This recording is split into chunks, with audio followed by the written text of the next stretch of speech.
오늘의 큐티 말씀은 예레미야 3장 19절부터 4장 4절입니다. 제목 묵은 땅을 갈아 엎어라. 먼저 앞뒤 문맥을 살펴보겠습니다. 북이스라엘 왕국은 벌써 망했고 남유다마저 멸망의 길로 가고 있는 가운데 여호와 하나님은 끊임없이 돌아오라고 말씀하고 계십니다. 이것은 회복을 의미하며 끝까지 포기하지 않으시는 우리 아버지 하나님의 긍휼하심과 자비하심을 볼 수 있습니다. 실제로 북이스라엘 왕국이 망할 때에 남유다는 제정신을 못 차리고 도리어 북이스라엘보다 더 큰 죄를 짓고 있음을 볼 수 있습니다. 껍데기뿐인 남유다는 명목상 나라를 유지하고 있지만 실제 내면에는 우상 숭배와 음행으로 가득 찬 모습입니다. 부부관계로 묘사된 하나님과 이스라엘 모습 속에 이스라엘은 하나님을 떠나 우상 숭배와 음행하는 모습으로 전락해버립니다. 결국 이혼한 상태에 이르게 되지만 호세아 선지자처럼 도망간 아내 고멜을 찾아 값을 주고 데려오는 것처럼 여호와 하나님은 언제나 이스라엘이 돌아오기를 바라고 계십니다. 그러던 가운데 이스라엘은 회개하며 돌아오려 하는데 정말 진정한 회개가 아닌 입으로만 겉으로만 회개하는 가식적인 모습을 보입니다. 여전히 그들은 우상 숭배와 음행에 빠져 있기 때문입니다. 화려하고 말만 회개를 외치는 이스라엘에게 여호와 하나님은 너희의 묵은 땅을 갈아 엎으라고 하십니다. 정말 고질병 같은 습관적인 이스라엘 모습 속에 정말 마음의 변화가 있지 않으면 안 된다고 경고하고 있습니다. 문단을 나눠보겠습니다. 13장 19절부터 20절은 배반해버린 이스라엘, 21절부터 25절은 돌아간다고 하면서 여전히 우상을 섬기는 이스라엘, 4장 1절부터 4절은 하나님이 원하시는 회개, 3장 19절에 보면 여호와께서 너희에게 좋은 땅을 주었다 라고 하였는데 이 구절에 남성 대명사가 아닌 여성 대명사를 사용하였습니다. 이 시대의 아버지가 딸에게 땅을 유산으로 준다는 것은 아주 드문 일입니다. 게다가 19절에서는 입양하여 내 자녀로 삼았기에 친딸이 아닌 입양한 딸에게 좋은 땅을 유산으로 준다는 비유는 하나님께서 이스라엘을 얼마나 지극히 사랑하시며 또 돌아오기를 기다리시는지를 말해준다고 할 수 있습니다. 20절에 보면 부부관계 속에서 배신하고 떠난 모습을 예레미야 3장 7절부터 8절에서 잘 표현하고 있습니다. 남편을 속이고 떠난 것을 반역, 배반하였다고 표현합니다. 19절과 20절 두 구절은 예레미야 3장 1절부터 5절의 내용을 이어가고 있습니다. 아내가 남편을 속이고 떠난 것을 3장 9절에서는 우상을 섬기고 행음하였다고 표현하였는데 결국 이 땅을 더럽혔습니다. 부정을 말합니다. 이스라엘 백성들은 자신이 부정하게 되면 하나님 앞에서 예배자로 나갈 수 없습니다. 일정한 기간과 예식을 통해서 회복할 수 있는 길이 있습니다. 23절에 보면 작은 산, 작은 언덕에서 우상숭배는 예레미야 3장 21절에서 말한 것처럼 헐벗은 산에서 드리는 이교 제사를 말한다고 봅니다. 산에서 우상을 섬기는 것과 푸른 나무 아래서 행음하는 것을 보면 이스라엘 백성들은 여호와 하나님을 잊어버린 것이 틀림없습니다. 이스라엘 백성들이 하는 축제의 제사는 아무런 구원을 주지 못합니다. 오직 이스라엘의 구원자는 우리 주 하나님 여호와이십니다. 그럼에도 불구하고 이스라엘 백성들은 예레미야 2장 23절에서 말한 바와 같이 자신들은 더럽히지 않았습니다. 자신들은 죄를 짓지 않았다고 말합니다.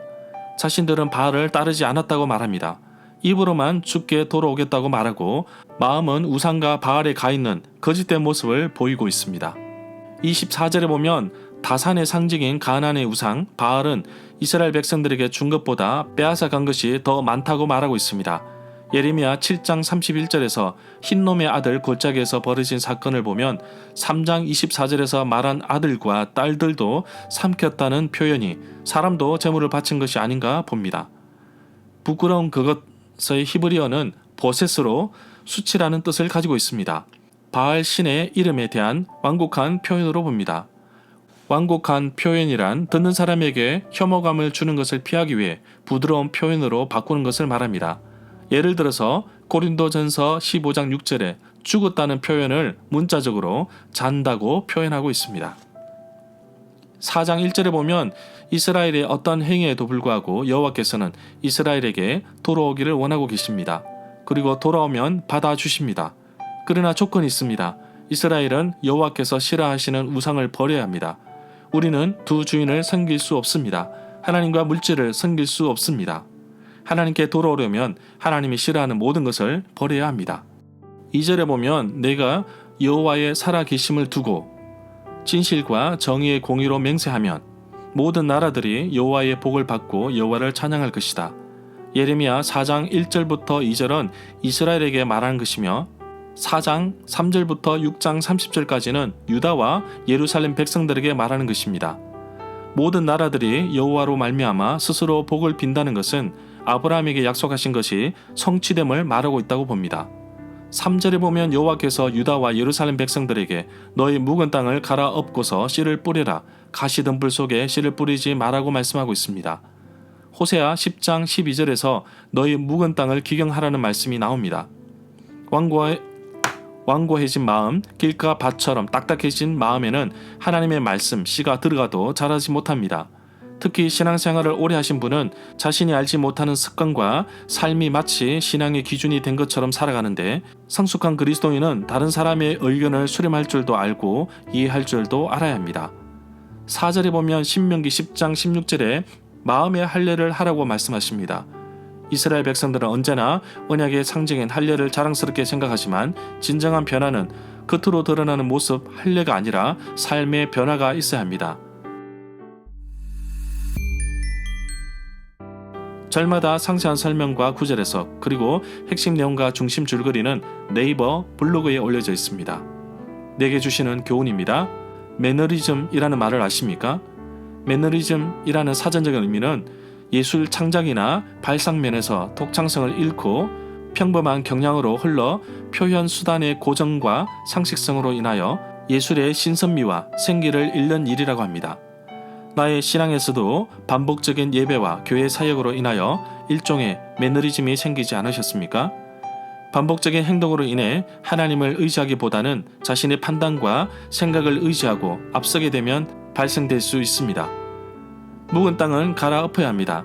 내 생각과 내 의견으로 가득한 딱딱해진 나의 마음을 완전히 뒤집어 엎어야 합니다.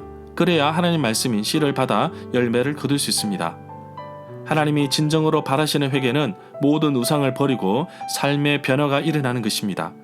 고난이 올 때, 힘들 때, 문제가 있을 때만 여호와를 찾는 것이 아닙니다. 하나님은 언제나 우리를 자녀, 아들로 삼으시고 가장 좋은 것으로 채워주시는 분이십니다. 진정한 축복은 진정한 회개에서 시작됩니다. 나의 묵은 땅, 마음에 딱딱해진 죄의 모습을 완전히 갈아엎는 하루가 되기를 간절히 소망합니다.